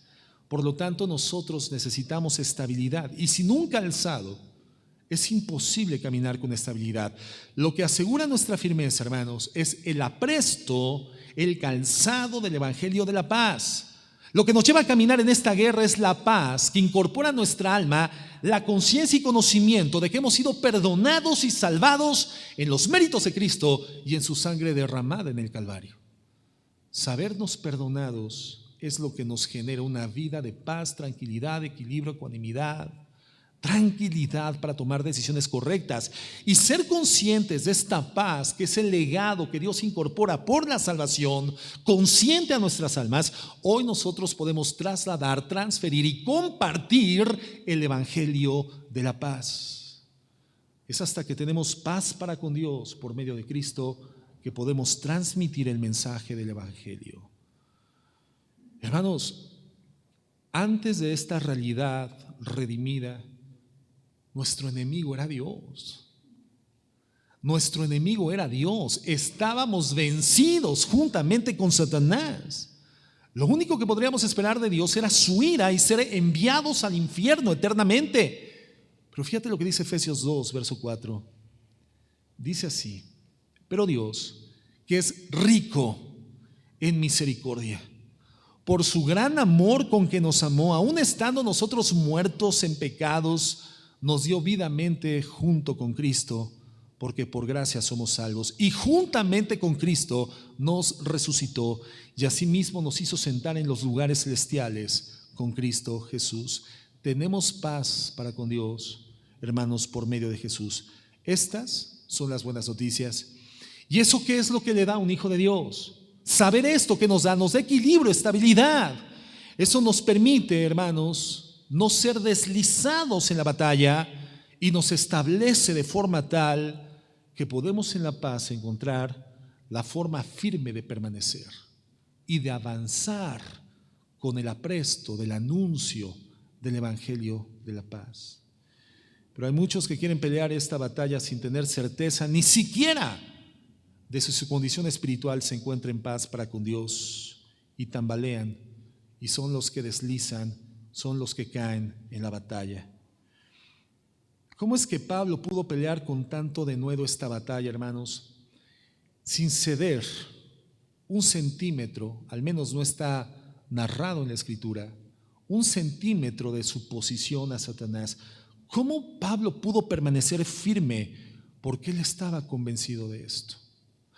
Romanos 8:38 nos dice: por lo cual, dice Pablo, estoy seguro, no da lugar a la duda, de que ni la muerte, ni la vida, ni ángeles, ni principados, ni potestades, ni lo presente, ni lo porvenir, ni lo alto, ni profundo, ni ninguna otra cosa creada podrá separarme del amor de Dios que es en Cristo Jesús, Señor nuestro. Entonces, hermanos, esta conciencia de la redención, la paz que viene a nuestra vida, en consecuencia, provee a nuestras vidas un fundamento firme para poder pelear contra las acechanzas del diablo. 4. El escudo de la fe. Un escudo grande, hermano, que cubría desde la cabeza hasta los pies, para apagar los dardos de fuego del maligno. Estaban construidos de madera en ese entonces, pero nuestro escudo tiene una materia prima mucho mejor. Nuestro escudo está constituido ¿de qué? De fe. Es el escudo de la fe. Habla de nuestra total confianza y dependencia de Dios. Entonces, el problema viene cuando cuestionamos, por ejemplo, la bondad de Dios. Cuando nosotros, por las circunstancias externas, comenzamos a permitir que se registren fallas en nuestra fe, porque Dios no falla, la que falla es nuestra fe. Cuando permitimos, por las circunstancias visibles, materiales, externas a nuestra circunstancia, contrarias a nosotros, que se registre una falla en nuestra fe, siendo nuestro escudo el escudo de la fe, entonces nuestro escudo se viene a tierra. El escudo se cae y no tenemos más nada para defendernos. Desde el Génesis lo vemos. La mujer cuestionó, dudó, hubo una falla en su fe, la información que Dios había dado. Los logismos, los argumentos de Dios fueron puestos en cuestionamiento por la mente humana. La mujer puso en cuestionamiento la versión de Dios. Hubo una falla en su fe, también en el hombre, y las consecuencias hasta el día de hoy, hermanos, nos alcanzan.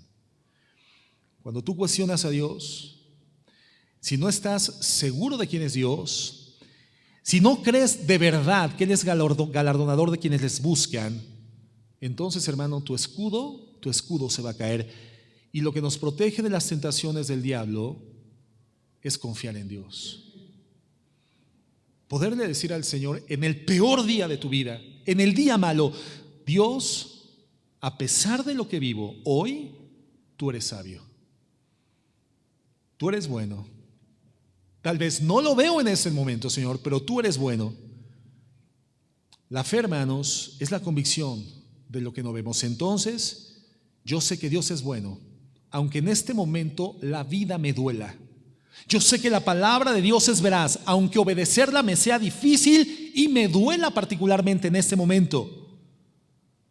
Si confío en Dios, jamás caeré en la batalla.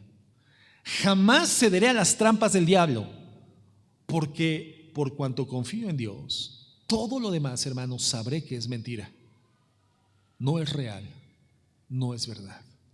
Aunque me ofrezca la liberación pronta de una condición o una circunstancia temporal de aflicción, aunque me ofrezca una gratificación de corto plazo, que me ofrezca una aparente expectativa mejor para mi vida, si mi fe en el Señor está fundamentada en un conocimiento bíblico de quién es Él, entonces, hermanos, el escudo de la fe realiza su trabajo: apagar los dardos de fuego del maligno.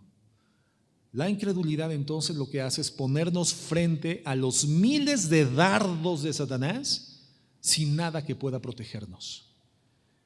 ¿Tú crees en Dios, hermano, en las buenas y en las malas? ¿Sí o no? o solamente en las buenas? ¿Las malas te llevan a dudar de Dios? ¿Nos llevan a dudar de Dios? A mí sí. Yo sí he visto cómo cae el escudo de mi fe en el Señor. Yo sí he dudado de la bondad de Dios en los momentos malos de mi vida. He dudado en su momento de la protección de Dios. Y para poderme restablecer con firmeza en la posición que Dios me ha dado en la batalla, la única opción que tengo es ir a la palabra de Dios y conocerlo más de la verdad, más de Cristo. Y eso, hermano, restablece la posición del escudo y apaga los dardos de fuego del maligno. Y cualquier argumento que se levante en contra de la verdad, cualquier altivez que pretenda presentar una argumentación por encima de la verdad de Dios, solamente la verdad y el conocimiento de la misma nos permite identificar a la distancia que ese argumento es un dardo de fuego. Y si tengo la fe establecida por el conocimiento de Dios, ese dardo de fuego se va a apagar en el escudo de mi fe. Ni siquiera va a penetrar a la coraza, va a apagarse en el escudo de la fe. Por eso dice la Biblia: fíate de Jehová de todo tu corazón. 5. El yelmo de la salvación o casco. ¿Qué sucede si tú recibes una herida en la cabeza en la batalla, hermano? Se acabó todo. Tal vez una herida en otra parte del cuerpo tiene la posibilidad de ser restablecido, pero una herida en la cabeza, hermano, literalmente es mortal. Bueno, este yelmo, este casco es de salvación, protege nuestra cabeza. Cuando hablamos de la salvación en la Biblia, nos estamos refiriendo, hermano, a la redención del pecado y a la expectativa que eso nos da eternamente con Cristo. Nuestra esperanza en la redención total y final en Jesucristo. Primera de Tesalonicenses 5:8, fíjate lo que dice. Primera de Tesalonicenses 5:8 dice: pero nosotros que somos del día, seamos sobrios, habiéndonos vestido con la coraza de fe y de amor, y con la esperanza de nuestra salvación como yelmo. Lo que tiene que prevalecer en nuestra mente, en nuestra inteligencia, en nuestra conciencia, en nuestra alma, en los pensamientos que generan el uso de nuestra voluntad, hermanos, es la esperanza de la salvación en Cristo. ¿Cuál es nuestro yelmo, hermanos? Una esperanza. Algo que ya tuvo registro en la eternidad, que ya fue verificado en el momento en el cual creímos en el mensaje del Evangelio, pero que nos ofrece una esperanza, no solamente para el presente, sino para la eternidad futura. La esperanza de nuestra salvación. Y eso, hermano, es lo que protege nuestra cabeza, nuestra futura esperanza de salvación. Si todos los días mantenemos en nuestra cabeza esta esperanza, simplemente, hermanos, las heridas de Satanás jamás serán mortales. Nunca serán mortales, porque tendremos en la cabeza la garantía, hermanos, de nuestra condición futura. Pablo, hermanos, un ejemplo de verdad muy importante para nosotros. Después de Jesucristo, no se da mención sobre otro personaje bíblico en la realidad que haya experimentado un mayor nivel de sufrimiento. Obviamente entre el sufrimiento de Pablo y Cristo hay una distancia abismal, pero después de Cristo no hay otro cuya mención sobre la fidelidad en Cristo haya propiciado tal nivel de persecución, sufrimiento diverso. Pero cuando vemos al apóstol Pablo en su experiencia personal con el sufrimiento injusto por causa de su fidelidad a Dios, al Evangelio, él menciona lo siguiente: porque esta breve y momentánea tribulación. El Señor Jesucristo profetiza sobre el apóstol Pablo cuando él queda enceguecido por la luminosidad de la gloria de Cristo en el camino a Damasco, y unos días permanece en condición de ceguera. Y entonces Jesucristo activa a uno de sus siervos llamado Ananías. Y entonces es enviado a donde se encontraba el apóstol Pablo morando para que orase por él, impusiera sus manos y las escamas de los ojos cayeran de su vista y pudiera recobrar la vista para servir al Señor. Y entonces Ananías le dice: Señor, pero ese es el que nos perseguía y literalmente hemos visto caer muertos algunos de tus fieles a los pies de este hombre. Y entonces Jesús le dice a Ananías: ve, porque este instrumento útil me es, y es necesario que entienda y aprenda que su servicio en fidelidad a mí será el resto de su vida por medio del sufrimiento. Jesús lo anticipa, y así fue la vida del apóstol Pablo. Pero cuando Pablo ve su sufrimiento, no lo ve con los ojos puestos en la tierra, sino a la luz de su esperanza de salvación eterna. El yelmo, el casco de la salvación en Pablo era una realidad. Y entonces, a la luz de esa esperanza eterna, él puede dimensionar en términos reales su sufrimiento. Y dice: esta leve y momentánea tribulación que añade a mi vida un más eterno y entero peso de gloria.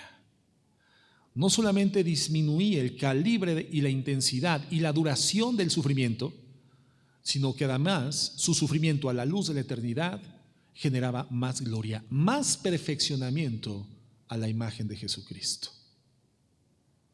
Por eso no vemos al apóstol Pablo tirando la toalla, no vemos al apóstol Pablo cayendo de su vida el escudo de la fe. No vemos al apóstol Pablo nunca herido de muerte. Fue herido, sí, pero nunca fue herido de muerte. Un escudo de fe, un yelmo de salvación, una esperanza ciertísima sobre el futuro en Cristo Jesús, misma que nosotros tendríamos que desarrollar por el conocimiento de Jesús en la Biblia. Y último, la espada del Espíritu, que es la palabra de Dios. La única arma ofensiva. Sin la palabra de Dios fresca y lista en nuestras mentes, no podremos tener participación en esta batalla. Solamente usando con agilidad, hermanos, frescamente, suficientemente, esgrimiendo la palabra de Dios, podremos estar en la ofensiva. Esta proporción de la ofensiva, que es con la Biblia. Con la espada del Espíritu, hermanos, avanzamos. Con la espada del Espíritu matamos, destruimos, llevamos cautivos los falsos argumentos, aún de la llamada falsamente ciencia, dice el apóstol Pablo. Todo aquello que es contrario al Señor, teológico, doctrinal o científico, es con la palabra de Dios. ¿Sabes cuál ha sido una de las infiltraciones teológicas más recientes en el mundo del cristianismo? La idea de que el mundo no fue edificado, no fue creado por Dios, como lo narran los primeros 3 capítulos del Génesis, en 6 días. Y entonces hoy hay una postura teológica que defiende en cierta forma el evolucionismo, la evolución, es decir, la transmutación celular de las especies menores hacia una especie mayor, pero todo esto controlado por la soberanía de Dios. Y esto se está estudiando hoy en universidades teológicas como doctrina bíblica. Y eso, hermano, genera un problema gravísimo doctrinal. Porque si la creación bíblica no se hace tal como puntualmente lo registra detalladamente Génesis 1, 2 y 3, y entonces el ser humano es el resultado de una progresión evolutiva a lo largo de millones y millones y millones y millones de años, como lo dice la evolución, y no en 6 días, como lo dice la palabra de Dios. Entonces, hermanos, el problema del pecado humano registrado en Génesis, la desobediencia del hombre en el huerto del Edén, tal como lo describe Génesis, el problema real de la humanidad por el pecado, la distancia de Dios por el pecado humano, tampoco es una realidad. Grave implicación, grave problema doctrinal y teológico. ¿Qué sucede cuando no tenemos el yelmo de la salvación? ¿Qué sucede cuando no tenemos el escudo de la fe? ¿Qué sucede cuando no tenemos la palabra de Dios para esgrimirla eficazmente y llevar cautivos los argumentos contrarios a la Biblia? Hermanos, vamos a ser vencidos, vamos a caer en batalla. Entonces, tenemos que leer la Biblia. A ver, volteen, por favor, véanse así a sus costados, izquierdos y derechos, hermanos, y dile a tu vecino: lee la Biblia. Ahora tú contéstale: memoriza la Biblia. O sea, te fuiste más para allá. Memoriza la Biblia. Hermanos, tenemos que leer la Biblia. Tenemos que memorizar la Escritura, la palabra de Dios. No podemos vencer las tentaciones de Satanás sin la palabra de Dios. Es nuestra única arma ofensiva. La apariencia del pecado, hermanos, siempre es apetecible, siempre es apetitosa. Y ese es el problema y el poder de la tentación. Hermano, en consejería jamás hemos tratado el caso de un hombre de 40 años que haya sido infiel a su esposa con una mujer de 105 años, con celulitis y el rostro y la piel envejecida. Esto no se da. Esto sería inédito, sería inadmisible.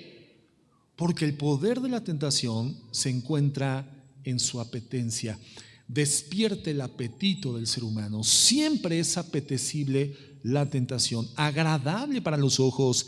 Y lo que tenemos que decirnos a nosotros mismos, en conocimiento de la verdad, con la espada del Espíritu, es: corazón humano, tú eres malvado, fácilmente te dejas engañar, pero escrito está. La palabra de Dios dice que no es cierto, y poder distinguir los dardos de fuego, hermanos, los argumentos del diablo. Lo que hace la palabra de Dios es que la tentación la parte a la mitad, la divide a la mitad, y permite que emerja lo sucio, lo contaminado, lo podrido que hay dentro de la tentación para poderlo rechazar.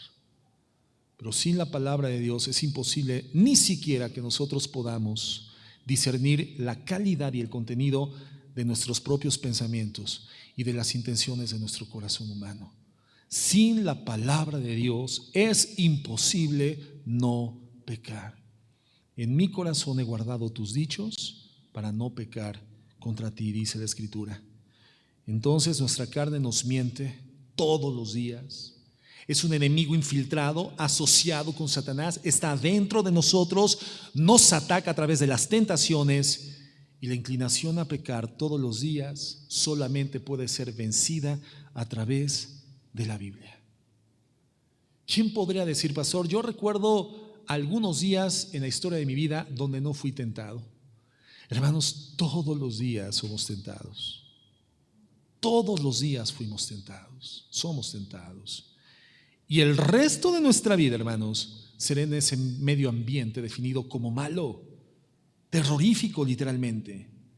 Pero la santidad, hermanos, la santidad, y solo la santidad, que involucra el conocimiento de quién es Dios, la lectura de la Biblia, la retención de la lectura bíblica, la memorización, que produce la fe a través de un crecimiento en el conocimiento de quién es Dios, la esperanza de salvación, producto de una santidad que se va fortaleciendo en la intimidad con Cristo. Solamente la santidad puede protegernos de Satanás. Sin santidad no hay poder. Porque todo lo podemos siendo fieles a Dios en Cristo, y solo en Cristo, porque Él nos fortalece. Sin santidad no tenemos acceso a este poder. Satanás hará de ti una presa fácil porque te saturará de tentaciones, y al final Él sabe que caeremos. Todos los días entonces somos llamados a ponernos, a vestirnos la armadura de Dios. Por eso Dios nos lleva a cerrar esta serie de principios prácticos, consejos prácticos para la vida cristiana, con este importantísimo y esencial tema doctrinal de la Biblia para los hijos del Señor. Vistámonos todos los días, hermanos, la armadura de Dios, porque estamos en batalla, estamos en contienda. Y el Señor espera de nosotros, habiendo acabado todo, que permanezcamos firmes. Cuando entremos a su presencia, entremos en firmeza, en confianza, en paz y en seguridad. No amedrentados, no dudosos, no temerosos de ser rechazados por Él, sino ciertos por nuestra vida en la tierra de que de los labios del Maestro escucharemos: bien, buen siervo y fiel, en lo poco fuiste fiel, en lo mucho te pondré, adelante al gozo de tu Señor. ¿Quién quiere llegar a la presencia de Dios en esta condición firme? Vístete entonces, hermanos, todos los días de la armadura de Dios. Es nuestro uniforme. No nos disfracemos de cristianismo, hermanos. Uniformémonos de la vestimenta de la redención, la armadura de Dios. Vamos a orar.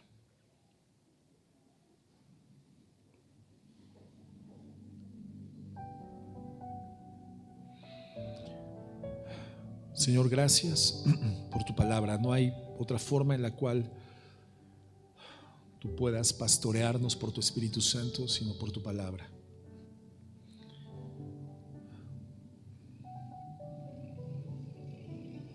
Señor, hasta los miembros de una negociación, comercio o empresa utilizan elementos de identidad,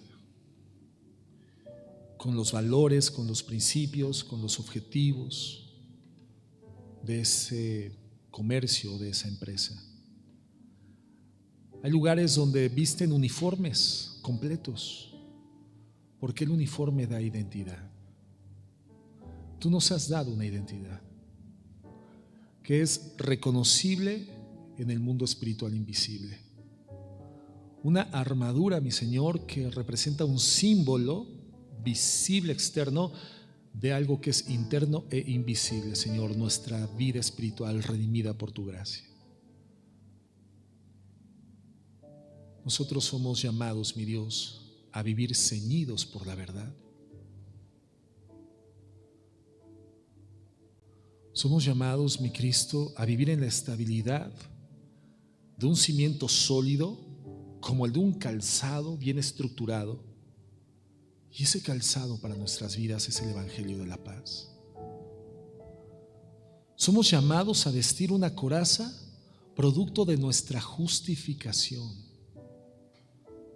manifiesta a través de obras justas, las que tú has constituido de antemano para que nosotros andemos en ellas. Somos llamados a portar un escudo, el escudo de la fe, la certeza total, sin importar la variación de circunstancias que rodeen nuestras vidas, sin importar si son días buenos o malos, una fe sin fallas que apague los dardos de fuego que argumentan en contra de quién es Dios, de su bondad, de su fidelidad, de su protección y de su redención a favor de nuestras vidas. Somos llamados, mi Dios, a tener una esperanza en nuestra cabeza que no fluctúe. La esperanza de la eternidad contigo, firmada por Cristo en la cruz del Calvario, donde el acta de los decretos que nos era contraria fue destruida, mi Dios, y nuestro destino eterno cambiado. En esa esperanza está la seguridad, Padre, de nuestra existencia espiritual entera hasta nuestro encuentro contigo.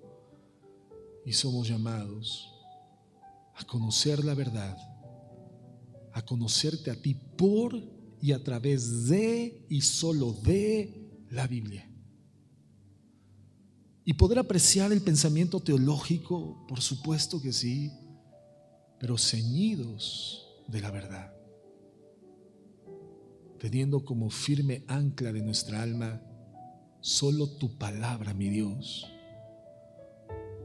para poder llevar cautivo todo conocimiento que se levanta en tu contra, mi Señor.